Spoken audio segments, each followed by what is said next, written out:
Mastermind Tahawwur Hussain Rana की यूं कहें सच कहें तो अब उसकी खैर नहीं है। भारतीय एजेंसियों की पूछताछ में तहव्वुर राना अधिक देर तो झूठ नहीं बोल पाएगा। उसका सामना एक ऐसे शख्स होगा जो कभी 26/11 मुंबई हमले का गवाह था।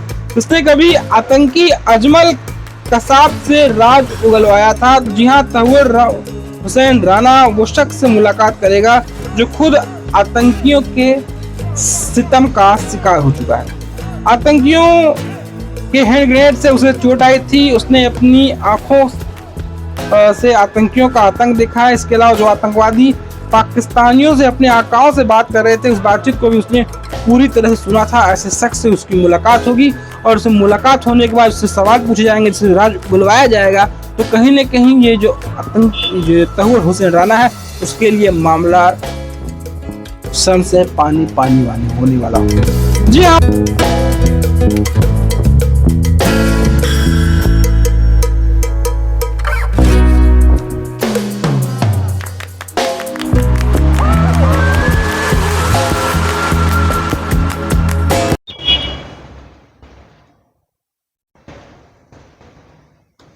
नमस्कार, स्वागत है आप सभी का जनमानस समाचार के आज के हमारे इस एपिसोड में। आज हम बात करने वाले हैं भारत की हम बात करें वांटेड आतंकी तहव्वुर हुसैन राना।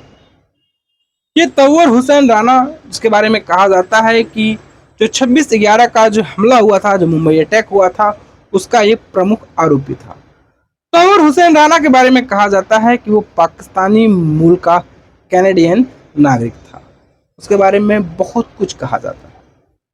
यूं कहें तो तहव्वुर हुसैन का भारत में आना और अमेरिका द्वारा प्रत्यर्पण करना ये भारत के लिए बहुत बड़ी विक्ट्री है, क्योंकि तहव्वुर हुसैन राना वही आदमी है जो डेविड कॉलमैन हेडली को भारत आने के दस्तावेज तैयार किए थे। जो भारत में डेविड कॉलमैन हेडली के लिए रास्ता तैयार किया था। और डेविड कॉलमैन हेडली वही इंसान था जिसने भारत में आकर भारत में रेकी की, ताज होटल गया, भारत में घूमा, जाना, पहचाना और भारत की जानकारी इकट्ठा की। और वो पाकिस्तानी आतंकी खुफिया एजेंसी ISI और जितने खुफिया खुराफात है पाकिस्तान के, उन तक जानकारी पहुंचाई। और उसका एक सूत्रधार था डेविड कॉलमैन हेडली और उसके साथ था तहव्वुर हुसैन राना। तहव्वुर हुसैन राना के बारे में ये भी कहा जाता है कि ये पाकिस्तानी आर्मी का मेडिकल डिपार्टमेंट भी संभाल चुका है। इसके बारे में बहुत बातें हैं, बहुत चित्र है। और तहव्वुर हुसैन राना के बारे में ये भी कहा जाता है कि कसाब जो आतंकी पकड़ा गया था, तो उसका अभी कच्चा चिट्ठा ये तहव्वुर हुसैन राना की वजह से ही पूरी तरह से खुला था। और जो पाकिस्तानी आतंकी हैं उनका जर्रा एक्सपोज हुआ था। यूँ बात करें तो जो मुंबई अटैक हुआ था, 26/11 की घटना हुई थी, वो सन 2008 में हुई थी, जहाँ 10 साल उधर हो गए। और हम बात करें 17 साल गुजर गए। इस 17 साल की कहानी में गंगा में पानी बहुत बह गया, कैलेंडर बदलते गए, तारीखें बदलती गई, लेकिन जो न्याय है, न्याय की देवी अभी भी न्याय के तराजू लिए वो इंतजार किए खड़े हैं कि आखिर जो शहीद हुए थे, जो बिना किसी युद्ध के, जो बिना किसी मतलब के जो वो मारे गए, उन बलिदानियों को न्याय कैसे मिलेगा। ये अभी भी यक्ष प्रश्न है। और तहव्वुर हुसैन का भारत आना कईयों के दिल में चोट भी पैदा कर सकता है। कईयों को लग रहा होगा कि ये नरेंद्र मोदी कर क्या रहे हैं, क्या वो जख्मों को खरीदने का काम कर रहे हैं। एक तरफ जहां देश में देख ही रहे हैं कि देश में वक्फ संशोधन विधेयक को लेकर बातें की जा रही है। वक्फ संशोधन विधेयक को लेकर वो जो किताबें नहीं पढ़ते, वो इंग्लिश में लिखी हुई तख्तियां लेकर खड़े हैं कि हम विरोध करते हैं वक्फ संशोधन विधेयक का, ये कॉन्स्टिट्यूशनल नहीं है।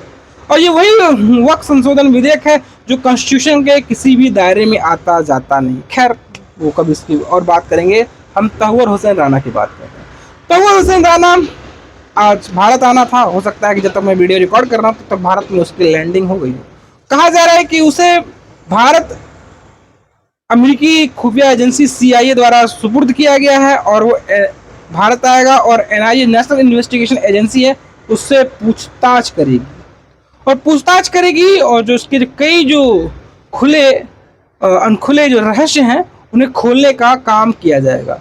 और इसके साथ ये तथ्य भी पुख्ता हो जाएगा कि भारत में जो आतंकी हमले हुए थे, जो 26/11 हुआ था, जो ताज होटल में जो हमले हुए थे, जो सीएसटी पर जो हमला हुआ था, जो कई लोगों की जान चली गई थी, तो उसमें पाकिस्तानी बदनाम खुफिया एजेंसी आईएसआई और पाकिस्तान का जो हुक्मरान है वो कितना ज़्यादा संलिप्त था, वो बातें खुलकर सामने आ जाएंगी। और इनके आने से जो पाकिस्तान फ्रेंडली लोग हैं, जो भारत में बैठे पाकिस्तान के लिए दिल और गुर्दा निकाल कर रखते हैं, जिनके लिए पाकिस्तान अब्बू बना बैठा रहता है, जिनके लिए पाकिस्तान एक ऐसा मुद्दा है जो कभी सुलझाए नहीं सुलझता, जो पाकिस्तान उनके दिल में है, नशों में है, जिगर में है, और वो जमीन भी बंटवा ली है, भारत का 2 हिस्सा भी कर लिया धर्म के नाम पे, लेकिन पाकिस्तान अभी भी उनके दिल में ही बैठा हुआ है। तो भैया तहुवर राणा वो शख्स है जिसके बारे में कहा जाता है कि 26/11 की घटना का वो गवाह है। जो 26/11 की घटना हुई थी, तो ताज होटल में जो हमले हुए थे, तो उसमें सिर्फ भारतीय ही नहीं, उसमें अमेरिकी नागरिक भी जान गंवाए थे, उसमें कुछ यहूदी भी थे, कुछ इजरायली लोग भी थे। तो भैया ये सभी का कसूरवार है। तो कहा जाता है, मैंने पहले ही बताया ना कि तहुवर राणा जो है वो कसाब का राज खोला था। अब तहुवर राणा से और जो बातें निकलेंगी, जब हमारी एनआईए बैठेगी, उससे जब आमना सामना होगा, तो कई राज उगल देगा। मुंबई अटैक का मास्टरमाइंड तहुवर हुसैन राणा की यूं कहें, सच कहें तो अब उसकी खैर नहीं है। भारतीय एजेंसियों की पूछताछ में तहुवर राणा अधिक देर तो झूठ नहीं बोल पाएगा। उसका सामना एक ऐसे शख्स से होगा जो कभी 26/11 मुंबई हमले का गवाह था, उसने कभी आतंकी अजमल कसाब से राज उगलवाया था। जी हाँ, तहुवर हुसैन राणा वो शख्स से मुलाकात करेगा जो खुद आतंकियों के सितम का शिकार हो चुका है। आतंकियों के हैंड ग्रेनेड से उसे चोट आई थी, उसने अपनी आंखों से आतंकियों का आतंक देखा है। इसके अलावा जो आतंकवादी पाकिस्तानियों से अपने आकाओं से बात कर रहे थे, उस बातचीत को भी उसने पूरी तरह से सुना था। ऐसे शख्स से उसकी मुलाकात होगी, और उससे मुलाकात होने के बाद उससे सवाल पूछे जाएंगे, जिससे राज बुलवाया जाएगा। तो कहीं ना कहीं ये जो तहुवर हुसैन राणा है, उसके लिए मामला सन से पानी पानी वानी होने वाला होगा। जी, हम बात कर रहे हैं एएनआई यानी कि नेशनल इन्वेस्टिगेशन एजेंसी के चीफ सदानंद दाते की। एनआईए चीफ सदानंद दाते अब तहुवर राणा की क्लास लेंगे। वो मुंबई हमले के दौरान मुंबई पुलिस में अतिरिक्त आयुक्त मध्य क्षेत्र के पद पर कार्यरत थे। 26 नवंबर 2008 की रात वायरलेस पर मैसेज से पता चला कि दक्षिण क्षेत्र में आतंकवादियों ने एक बड़ा हमला कर दिया है। आतंकवादी बस अड्डे से होते हुए एक बड़े अस्पताल की तरफ बढ़ रहे हैं। जैसे ही अतिरिक्त आयुक्त सदानंद दाते की सूचना मिली, वो सक्रिय हो गए और वायरलेस की सूचना के आधार पर तत्काल अपनी टीम के साथ अस्पताल पहुंचे थे और वहां पर मामले को संभाले थे। जब 26/11 का हमला हुआ था 2008 में, तो उसमें एक जीवित आतंकी पकड़ा गया था। उसका नाम था अजमल कसाब।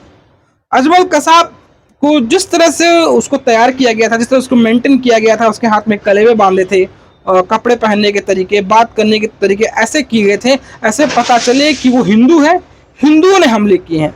पहले तो बात करने में वो जवाब दिया, हिंदू जैसा बात कर रहा था, भारतीय जैसा बात कर रहा था, इस सिस्टम से उसको तैयार किया गया था। फिर बाद में जो पता चला कि वो पाकिस्तानी आतंकी है। ये जो साहब हैं दाते साहब, ये कसाब को भी पानी पिला चुके हैं। सभी आतंकवादियों ने पुलिस टीम पर ग्रेनेड किए थे, हमला किया था। इसके टुकड़े सदानंद दाते के हाथ और पैर में भी लगे थे। दाते ने अपनी टीम के साथ हार नहीं मानी और लगातार आतंकवादियों से लोहा लेते रहे। हमले के बाद उन्होंने वो तमाम वायरलेस मैसेज भी सुने जो आतंकवादियों ने पाकिस्तान में बैठे अपने आकाओं को दिए थे। इसके अलावा जो पकड़े गए जीवित आतंकी अजमल कसाब ने भी दाते से पूछताछ की थी। सिलसिलेवार तरीके से पूरी साजिश और उनकी किरदारों की बाबा जानकारी ली थी। इसके साथ साथ इस मामले में जांच में पूरे समय तक साथ रहे थे। ऐसे में अब राणा के लिए बेहद मुश्किल होगा कि वो अपने किसी साजिश के राज को छुपा सके। तहुवर कितना झूठ बोलेगा, ये भी बात है। जाहिर सी बात है, आतंकी है, मास्टरमाइंड रहा 26/11 का। कहीं ना कहीं अपने अब्बू को बचाने की वो पूरी कोशिश तो करेगा ही। लेकिन कहा जाता है कि तहुवर हुसैन राणा कितना झूठ बोलेगा। तहुवर राणा पूछताछ के लिए सबसे पहले नेशनल इन्वेस्टिगेशन एजेंसी की हिरासत में आएगा। वहीं उसने मुंबई इन्वेस्टिगेशन एजेंसी की हिरासत आने के बाद मुंबई हमलों के बारे में पूछताछ होगी। सदानंद दाते एएनआई की चीफ हैं, इसलिए वो खुद राणा से पूछताछ करेंगे वो खुद आतंकवादी घटना के गवाह रहे हैं और इसके साथ वो पूरी जांच में शामिल रहे हैं। वो आतंकी अजमल कसाब से पूरी सच्चाई सुन चुके हैं। ऐसे में राणा को झूठ से बहलाने का ज़रा टाइम नहीं मिलेगा। जैसे अमेरिका के जांच एजेंसियों के साथ किया था, आतंकी तहूर राणा कभी भारत में लैंड कर सकता है। क्या हो सके, जब तक ये मेरा वीडियो आएगा तब तक ये तहूर हुसैन राणा भारत में एंट्री कर चुका हो। तो बहुत लोग बहुत तरह की बातें कर रहे हैं, बहुत लोग बहुत तरह के बातें कह रहे हैं, बहुत तरह की चर्चाएं हैं। लेकिन एक बात ये भी है, तो लोग कह रहे हैं क्या जिस तरह से बिरयानी खिलाई गई थी अजमल कसाब को, क्या उसी तरह से तहूर राणा को भी बिरयानी खिलाई जाएगी? जिस तरह से बैरक में डाला गया था, कि लोग चर्चाएं हुई, पूछताछ हुई, उसे पाला गया, पोसा गया, बाद में उसे रस्सी से लटका दिया गया। कुछ लोग ऐसे हैं जिनके खून खौल रहे हैं, जो कह रहे हैं कि भाई बहुत हो गया, इसको तो चौराहे पे खड़े करके फांसी दे देना चाहिए, क्योंकि इस मास्टरमाइंड की वजह से मुंबई में कई निर्दोषों की जान चली गई थी। उसको बिरयानी वाला सिस्टम तो इसके साथ नहीं होना चाहिए। लेकिन ये भी बात तथ्य है कि जब तक उसको बैठा कर पूछा ना जाए इसके अबू कौन थे, कौन इसको फंडिंग किया, जो राज अजमल कसाब से निकलकर सामने आया था कि अजमल कसाब तो वो सिंध का वो लड़का था रहने वाला, जो गरीबी से उठकर आया था, जिसे कहा गया था कि भाई तुम आतंकी बन जाओ तो हम तुम्हें माला माल कर देंगे। जब जो आतंकी के आतंकी या कोई मजहब नहीं होता, आतंकी या कोई जात नहीं होता कहा जाता है, लेकिन आतंकी तो खैर आतंकवादी ही होते हैं। तो किन्हीं लोग, कोई लोग ऐसे भी हैं जिनमें आतंकी में भी मानवता निकल आता है, तो उसके बारे में क्या कह सकते हैं? आतंकी में भी चरित्र निकल आता है, तो उसके बारे में क्या कहा जा सकता है?